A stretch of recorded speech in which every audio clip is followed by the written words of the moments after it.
Whoa, what just happened? Hello my friends, welcome to basically the second part of the Don't Make This Noob Mistakes video. After releasing the first video, I have some further points I want to talk about, which I haven't covered yet. Some of the things I talk about came into my minds because of your comments, which I really enjoyed reading. Thank you guys for all the positive and nice feedback you gave me. Also a quick shout out to all of the guys who wrote whoop whoop under my first community tab post, namely Dave, Zendex, Ananta Krishnan? I hope I pronounced it correctly. Absolutely Natty, lol, Agumi, Baby Paw, Youre, Pancake, Pilgang Hung Lungdo, maybe?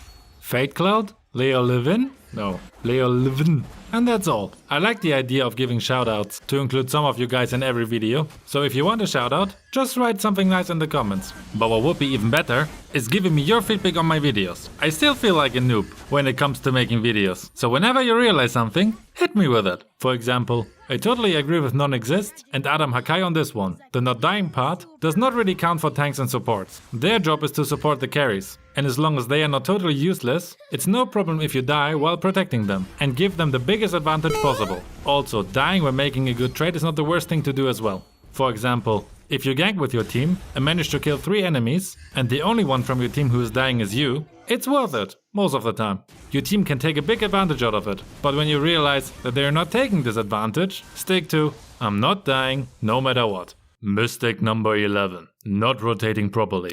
I'm not getting into too much detail here, because I'm making a whole video about this topic, but I'm giving you a few examples of mistakes you can make. The first, and for me most annoying one, is when teammates come to your lane and not rotating back to theirs. As someone who plays many times on the side lane, I absolutely hate it when this happens. First, none of us can farm properly, because all the minions' gold and XP is getting shared. Secondly, the abundant lane is getting completely pushed through. It happened already so many times that I had to run to that lane to defend it. Same goes for the jungler, when he's not going away from the lane, especially in the first 5 minutes. They almost gain no gold or XP, but steal a lot from the side laners. I've already mentioned that in a few other guides, but again, as jungler, stay the f away from minions, and as non-jungler, don't even dare to touch any jungle creeps. That's the simplest and most efficient way to play, but so many players don't do it.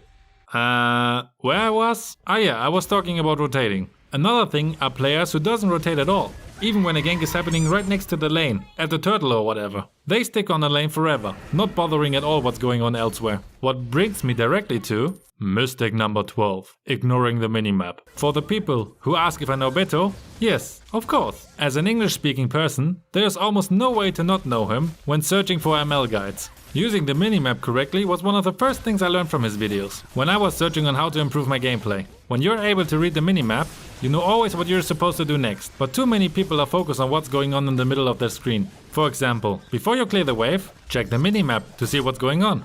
Do you see where the enemies are? Are you safe from ambushes? If yes, go and clear it. But don't look at how you shred these cute little things apart. Keep staring at the minimap to see what you can do next. Can you push? Should you rotate? Is the turtle up anytime soon? Where you can support your jungler? All of these things you can know by the magic of the minimap. Or in the case that you want to ignore it, put it on 50% size and transparency. Then it's not blocking your view at least. Mistake number 13, not being able to draft pick properly. Draft picks are a quite difficult task in solo queue, because you have almost no control over what your team is going to ban or pick. But there are some things you can control if you have the knowledge. First, as I mentioned before, you should know at least 1 or 2 heroes for each role. Then you can just pick the role that nobody wants. The only thing you should avoid when you're still in the lower ranks and you're playing solo queue is playing as tank. Before the tank mains shred me apart, let me explain. While in higher ranks, a good tank can completely change the outcome of the game, in lower ranks that can be really difficult, because many teammates couldn't care less when you want to set an ambush. They run openly around the map, either scaring the enemy away or getting picked up by 3 enemies. As tank, it's really difficult protecting headless chickens like this.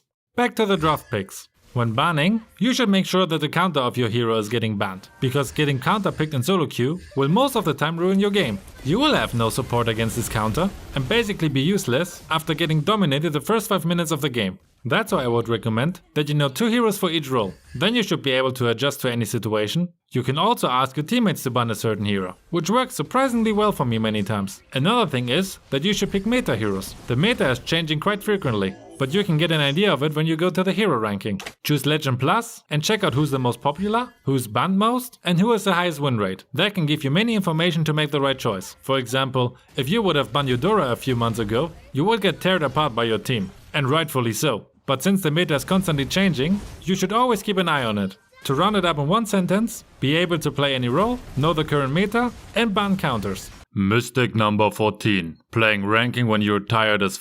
This one is a mistake I made far too many times. After a long and hard working day, sitting hours in front of the computer, and being stuck for 2 hours in the car through long traffic jams, your brain is just tired. When you start ML and realize you're really tired, but still want to play for some enjoyment, avoid ranking, really. These are the days where you're stuck together with the worst teammates possible and end up on a 5-match losing streak. On these days, I can recommend you the Brawl mode. Last week I was on holiday and was either busy with making videos for the 30-day push challenge or outside running around Denmark. On the evenings I was so tired that I only played the Brawl mode. That's the perfect mode to just shut down your brain and let out your inner noob. Just go wild and try some awesome plays. And if you lose, who cares? It's just Brawl. Also, you're forced to play with many heroes you've never played before, so you also learn a bit about these heroes and maybe even try them out further, so it's not completely wasted time. Mistake number 15. Choosing the wrong place to gank. How many times have you fought in these areas? As long as the turrets are up, that's the worst place to choose for a gank.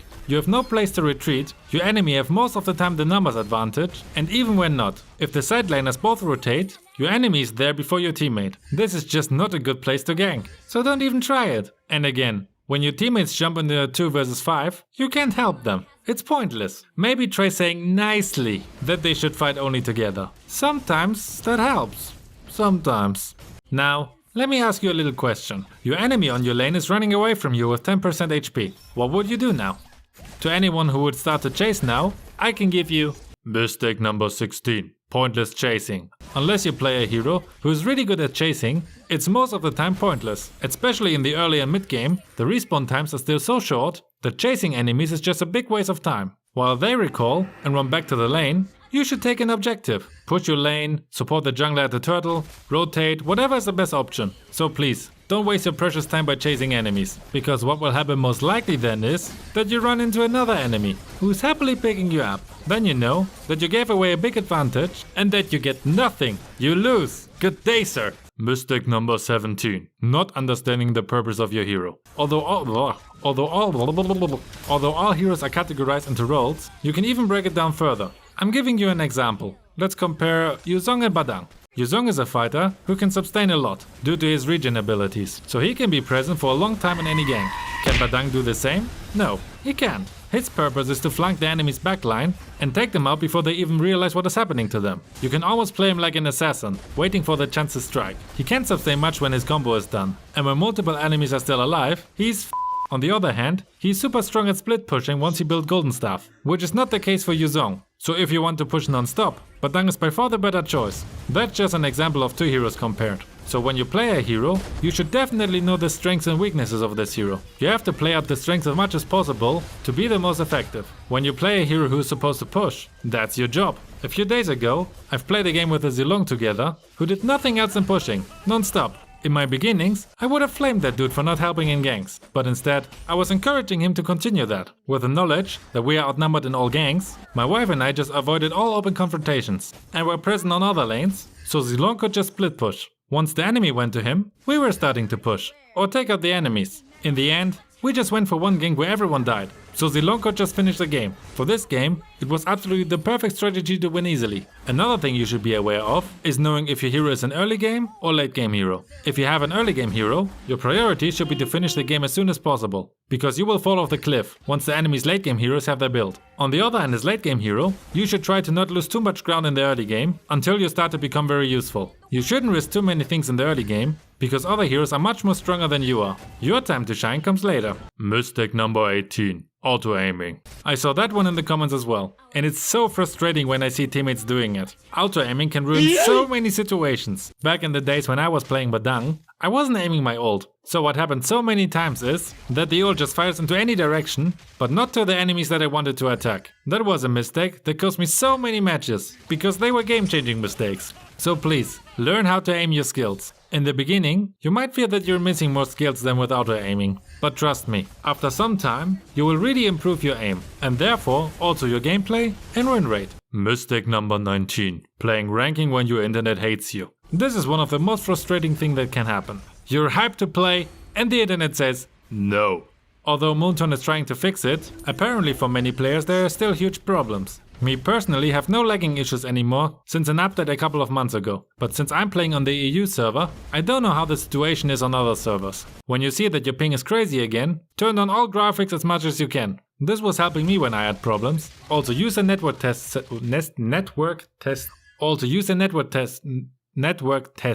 My god, this word is so difficult. Network test section. Hopefully it can improve the ping. And if all of this doesn't work, stay away from ranking for that day. It will not give you any joy. Either call it a day or play classic or brawl. That doesn't matter at all if you win or lose. At least for me, I couldn't care less about the outcome of these games. There I'm just trying to have fun. And now, let's get to the last mistake. Mistake number 20. Getting overconfident. This is quite fitting as last mistake of the video, because this is mostly happening in the late game. Never, ever get overconfident. It doesn't matter at all that you dominated the enemy for the last 15 minutes. One lost gank at that point, and you will have the big red defeat banner on your screen. Also never forget that you can't play around with your enemy forever. Once you have your full build, the enemy is getting closer to your level every second. So then it's the time to finish the game. As mentioned, when the enemy has many late game heroes, you need to finish the game quickly. Otherwise the noob Layla, who you are beating around the park for half an hour, will just one-shot you and afterwards your base and laugh at you. Which is the point where many of us throw the phone against the wall. I mean, many of you. I've never done that. Ever. Now, if you haven't got enough of me non-stop talking, check out my playlist with all videos I've ever made. See you over there.